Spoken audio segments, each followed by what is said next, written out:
Hello friends, मेरा नाम है सुशांत सिंह और आप देख रहे हैं मेरा यूट्यूब चैनल। आज का जो टॉपिक है वो बहुत ही इंटरेस्टिंग टॉपिक है। तो आज का जो ये टॉपिक है उसका नाम है लेफ्ट राइट पॉलिटिक्स।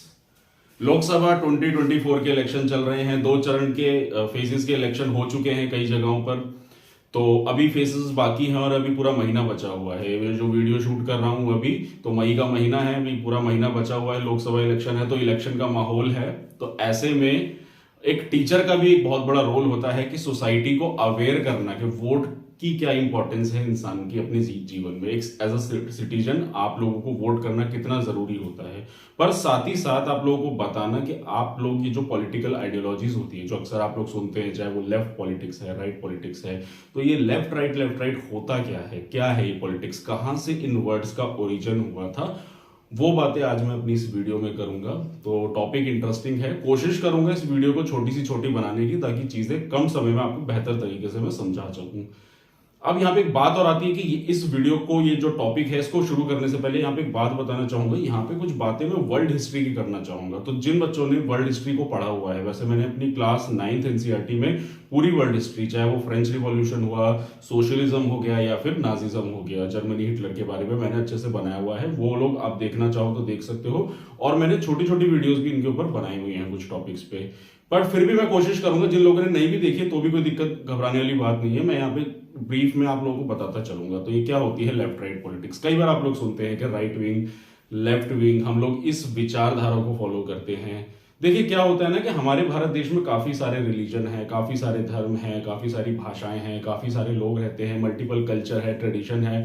तो हर पॉलिटिकल पार्टी की कहीं ना कहीं एक अलग विचारधारा है। हमारे देश में लोग जो वोट करते हैं ना, वो पॉलिटिक्स को वोट करते हैं, देश के लिए वोट नहीं करते, पार्टियों के लिए वोट करते हैं। तो इसलिए कहीं ना कहीं ऐसा लगता है कभी कभार कि जो इलेक्शंस हो रहे हैं, जो हमारे पॉलिटिकल पार्टीज बन रही है, उसमें कहीं ना कहीं कुछ कमी है या शायद लोगों को अवेयरनेस नहीं है। तो उसी के माध्यम से आज मैं लेफ्ट राइट पॉलिटिक्स के बारे में आप लोगों को बताना चाहूंगा। तो ये वर्ड्स कहां से आए, कैसे आए, लेकिन लेफ्ट राइट, ये लेफ्ट और राइट पॉलिटिक्स क्या हुई, कैसे बने ये लेफ्ट राइट वर्ड्स, उनसे आज हम शुरुआत करते हैं। तो देखो, मैंने ये आप लोग देख ही रहे हो, मैंने कुछ इसमें इंफॉर्मेशन लिखी हुई है। तो बात दरअसल है 1789 की। तो 1789, तो ये मैं बात करूंगा फ्रेंच रिवॉल्यूशन की। और फ्रेंच रिवॉल्यूशन जिन बच्चों ने पढ़ा होगा उसको अच्छे से समझ लेंगे, लेकिन जिन लोगों ने नहीं पढ़ा होगा मैं आप लोगों को बता देता हूँ। तो जैसे आप लोगों को इतना तो सभी लोगों को पता है कि हमारे भारत देश 1947 में देश आजाद हुआ था, गुलामी था, कॉलोनियल पीरियड था। उसके अलावा हमारे देश में कई तरह के शोषण थे। गरीबों का शोषण था, महिलाओं का शोषण था, दलितों का शोषण था। तो ये जो शोषण वर्ग जो था ना, ये कहीं ना कहीं से उभर कर आया था एक समाज में बदलाव के लिए। ठीक है ना। उसी तरीके से ये सिर्फ हमारे भारत देश में नहीं, पूरे वर्ल्ड में हर जगह कहीं ना किसी इंसान ने शोषण झेला है।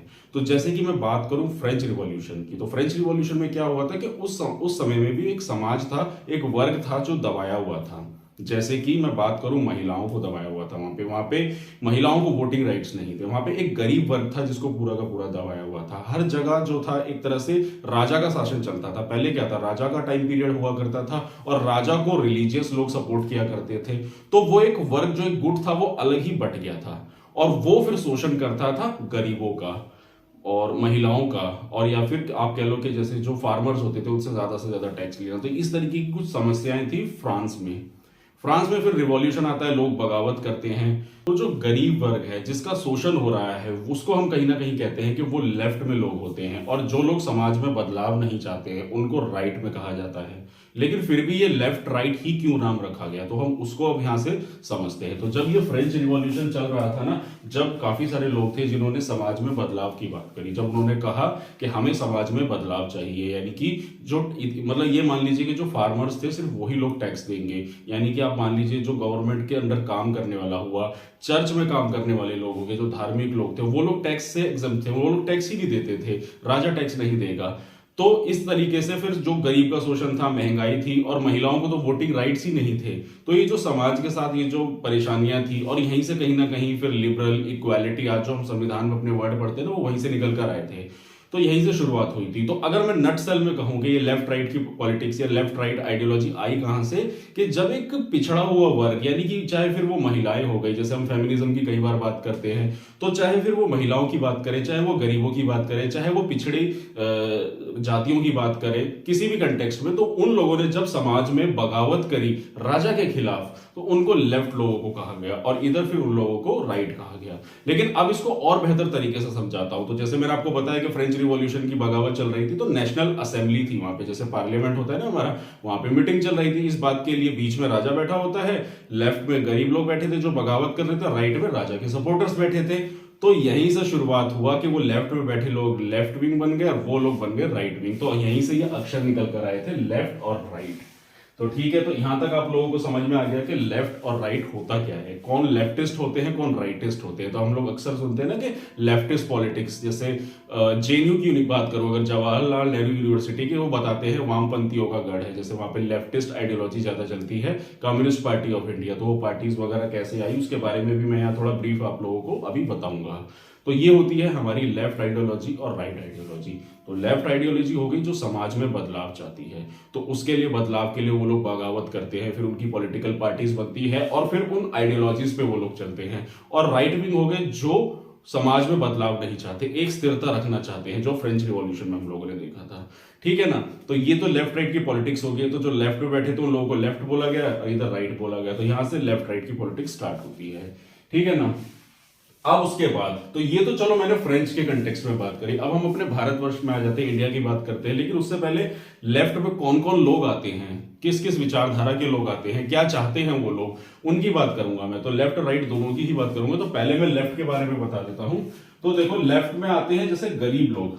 अब कोई भी गरीब समाज का वर्ग है वो बगावत करेगा, चाहे वो राजा हुआ, चाहे वो सरकारें हुई, उनसे बगावत करेगा समाज में बदलाव के लिए, है ना। तो गरीब लोगों की बात करूं, उसके अलावा बात करूं माइनॉरिटीज की।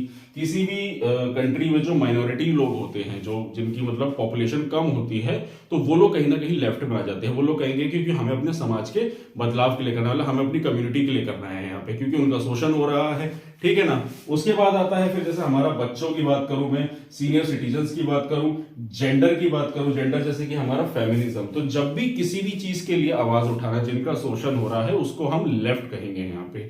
ठीक है ना। और उसके बाद हम बात करेंगे राइट आइडियोलॉजीज की। तो राइट में आएंगे जो देशभक्ति की बातें करेंगे, नेशनलिज्म की बात करेंगे, धर्म की बात करेंगे, जो एक धर्म एक गुट को रखना चाहते हैं, लैंग्वेज की बात करेंगे और रेस की बात करेंगे। तो लैंग्वेज को लेके, रेसिज्म को लेके, जैसे अमेरिका में ब्लैक व्हाइट का हमेशा ये प्रॉब्लम रहा है, वो लोग आ जाते हैं हमारे राइट में।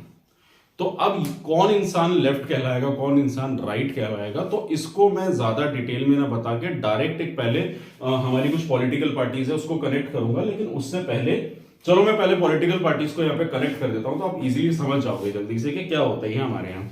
तो जैसे कि अगर मैं बात करूं, तो ये मैंने एक लिस्ट है, पहले आप स्क्रीन पे देखो, मैंने कुछ पॉलिटिकल पार्टीज के यहाँ पे नाम लिखे हुए हैं, जैसे कि बीजेपी पार्टी होगी, Bharatiya Janata party, Indian national Congress हो गई, आम आदमी पार्टी हो गई, ठीक है ना, शिवसेना पार्टी होगी। मैं उन पार्टीज का नाम डाला हुआ है जो मेन पार्टीज है, जो अक्सर आप लोग न्यूज में सुनते हो, ताकि इजीली कनेक्ट कर सको। आम आदमी पार्टी होगी, बहुजन समाज पार्टी होगी, मायावती की पार्टी होगी, या फिर सपा पार्टी होगी, एसपी पार्टी होगी, अखिलेश यादव की पार्टी होगी, आरजेडी हो गई यानी कि लालू यादव की पार्टी हो गई, सीपीआई हो गई, communist party of India, CPI है जो उसी से निकली हुई है। तो ये कुछ पॉलिटिकल पार्टीज है, ठीक है ना। तो इसको ये देखो मैंने ग्राफ में बनाया हुआ है। तो ये हो गया हमारा सेंटर पॉइंट, ठीक है ना, और ये हमारा राइट हो गया, ये हमारा लेफ्ट हो गया। तो हम इनको किस आधार पे, हम इन आइडियोलॉजीज यानी कि इन पॉलिटिकल पार्टीज को किस तरीके से लेफ्ट और राइट में काउंट करते हैं। तो जैसे मैं बात करूं भारतीय जनता पार्टी की, जैसे अभी हमारी रूलिंग पार्टीज है भारतीय जनता पार्टी, तो उसको हम लोग राइट आइडियोलॉजी की तरफ रखते हैं, सेंटर से राइट की तरफ है। एक्सट्रीम राइट में नहीं कहेंगे, लेकिन राइट से थोड़ा और सेंटर से मतलब दोनों के बीच में आती है भारतीय जनता पार्टी। क्यों? क्योंकि भारतीय जनता पार्टी हमेशा नेशनलिज्म की बात करती है, हिंदू रिलीजन की बात करती है, ठीक है ना। अगर आप लोग विकिपीडिया खोलेंगे, भारतीय जनता पार्टी की विकिपीडिया साइट खोलेंगे, तो उसमें आप पढ़ना पॉलिटिकल आइडियोलॉजी, कंजर्वेटिव है, नेशनलिस्ट है, हिंदुत्व, इन सारी चीजों के बारे में वो लोग बातें करते हैं, ठीक है ना। हालांकि बावजूद इसके कि हमारा देश सेकुलर है, लेकिन फिर भी भारतीय जनता पार्टी की ये अपनी आइडियोलॉजी है, इसलिए वो हमेशा राइट विंग आइडियोलॉजी में हम लोग देखते हैं, ठीक है ना। फिर मैं बात करूं शिवसेना पार्टी की, तो शिवसेना पार्टी भी मराठी भाइयों के बारे में बात करते हैं। आप लोगों ने कई बार सुना होगा, महाराष्ट्र की पार्टी है, तो इसलिए उसको भी हम लोग यहाँ पे रखते हैं। इसमें एक पॉलिटिकल पार्टी का नाम नहीं लिया मैंने, MIM, सुना होगा आप लोगों ने नाम, हैदराबाद के हमारे ओवैसी साहब जो MIM के लीडर हैं। तो इसमें सवाल उठता है कि इनको हमने राइट विंग में क्यों रखा हुआ है, क्योंकि वो सिर्फ अपने ही रिलीजन की बात करेंगे, मुस्लिम रिलीजन को सेंटर लेवल पे लेके जाएंगे। तो जैसे बीजेपी है हिंदुत्व करती है, ओवैसी जी है वो मुस्लिम करते हैं, तो वो भी कहीं ना कहीं राइट में ही आएंगे, ठीक है ना। अब हम बात करेंगे लेफ्ट पार्टीज की। तो लेफ्ट पार्टीज में मैं बात करूं जैसे कि कांग्रेस पार्टी हमारी इंडियन नेशनल कांग्रेस सेंटर से थोड़ा लेफ्ट है, तो हम इसको सेंटर लेफ्ट कहेंगे, ठीक है ना। एक्सट्रीम में कोई नहीं है पार्टी है, जितनी भी पार्टी है सब अपने राइट से थोड़ा इधर और इधर लेफ्ट से इधर। तो जैसे इंडियन नेशनल कांग्रेस, तो कांग्रेस पार्टी है, कांग्रेस पार्टी हमारी जो है वो सेंटर लेफ्ट पार्टी है, क्योंकि सेकुलर पार्टी है, भारत जब से आजाद हुआ है उससे पहले की पार्टी है, वैसी आइडियोलॉजी रही है हमेशा, ठीक है ना। उसके अलावा आम आदमी पार्टी हो गई, आम आदमी पार्टी हमेशा गरीबों के लिए काम करती है, ठीक है, वेलफेयर के लिए काम करती है। बहुजन समाज पार्टी दलितों की पार्टी होगी, मायावती की पार्टी है वो। उसके अलावा सपा पार्टी होगी, RJD पार्टी होगी, ये सब लोकल लेवल पे लोगों के लिए हमेशा काम किया है, तो इसलिए कहीं ना कहीं लेफ्ट में रहेगी। और उसके बाद आती है हमारी CPI और CPIM, communist party of India, जैसे केरल में देखी जाती है, लेफ्टिस्टों की जो पार्टियां हैं, ठीक है ना। अब सवाल आता है, ये तो मैंने पार्टियों के बारे में थोड़ा बता दिया कि लेफ्ट पार्टी कौन सी है, राइट पार्टी कौन सी होती है, ठीक है ना। अब आप ये जो देख रहे हैं उसमें लाल लाल रंग के मैंने 2 गोले लगाए हुए हैं, ये यहाँ पे कौन सी पार्टीज लाई करती हैं। तो देखिए अभी तक हमारे देश में कोई भी ऐसी पॉलिटिकल पार्टी नहीं है जो एक्सट्रीम लेफ्ट है या एक्सट्रीम राइट है, क्योंकि रेडिकल लेफ्ट होना या रेडिकल राइट होना किसी भी देश, किसी भी समाज, किसी भी सोसाइटी के लिए बहुत ही घातक साबित होता है।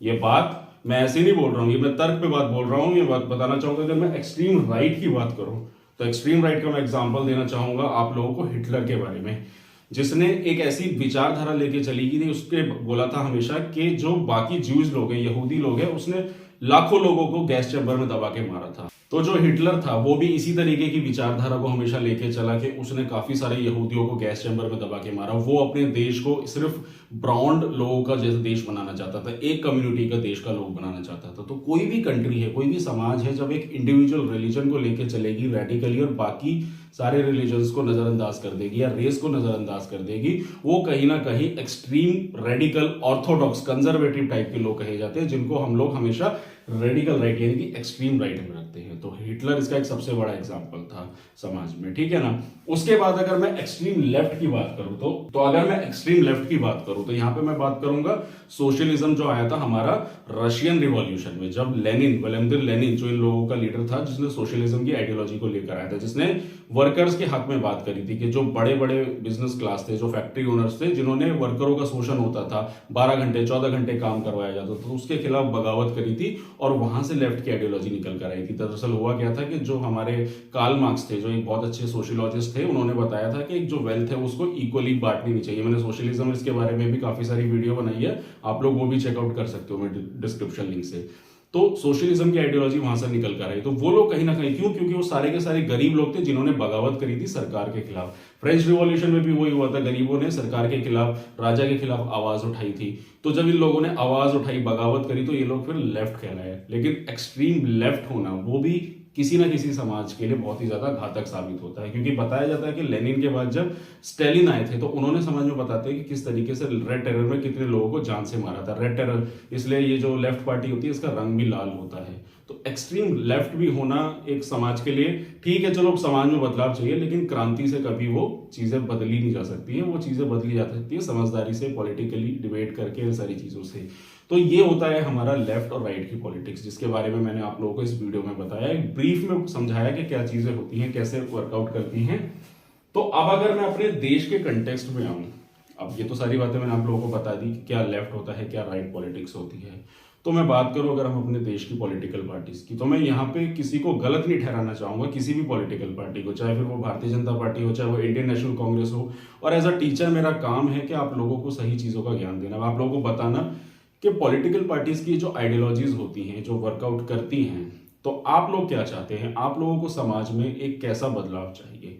क्या आप लोगों को ये चाहिए कि समाज में सिर्फ जो है महिलाएं कभी सड़कों पे ना उतरे, पर्दा सिस्टम रहे, महिलाएं काम ना कर सकें, या महिलाओं को वोटिंग राइट्स ना हो जैसे फ्रेंच रिवॉल्यूशन में हुआ था, या आप ये चाहेंगे कि जेंडर इक्वालिटी रहे।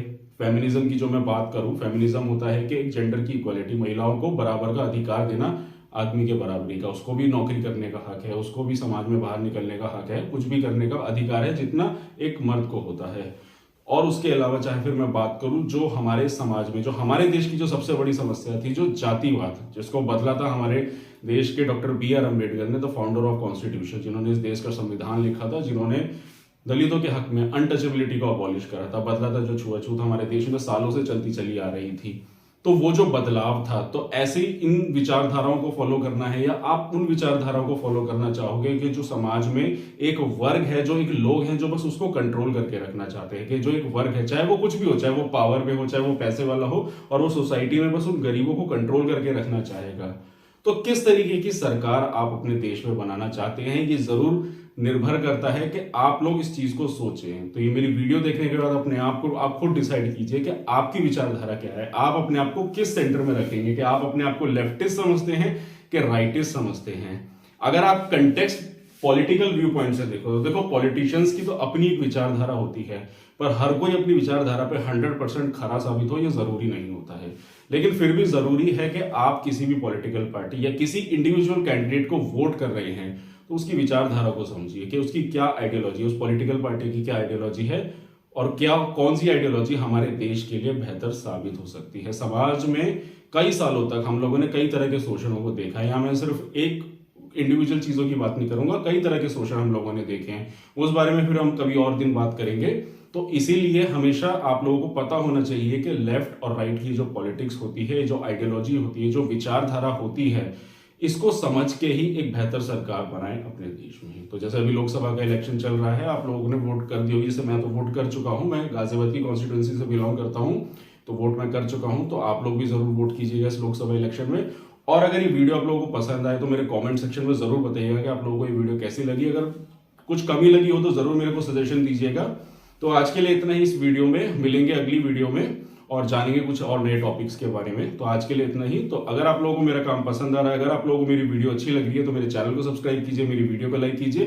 कमेंट सेक्शन में सजेशन, कोई डाउट या कोई भी चीज आप बोलना, बताना या पूछना चाहें तो उसको मेरे कमेंट सेक्शन में जरूर डालिएगा। शेयर इस वीडियो को मैक्सिमम जितना हो सकता है जरूर कीजिएगा, बहुत इंपॉर्टेंट टॉपिक है। अगर आपका एक शेयर, जैसे एक वोट, इस देश की डेमोक्रेसी को कहीं ना कहीं बरकरार रख सकता है, ये इस देश की पॉलिटिक्स में एक नया मोड़ दे सकता है, ठीक उसी तरीके से इस वीडियो को भी अगर आप शेयर कर देंगे तो शायद हो सकता है ये ज्यादा से ज्यादा लोगों तक इंफॉर्मेशन पहुंचे, ताकि लोगों को एक बेहतर इंफॉर्मेशन मिल सके। तो आज के लिए इतना ही, मिलते हैं नेक्स्ट वीडियो में। Thank you very much.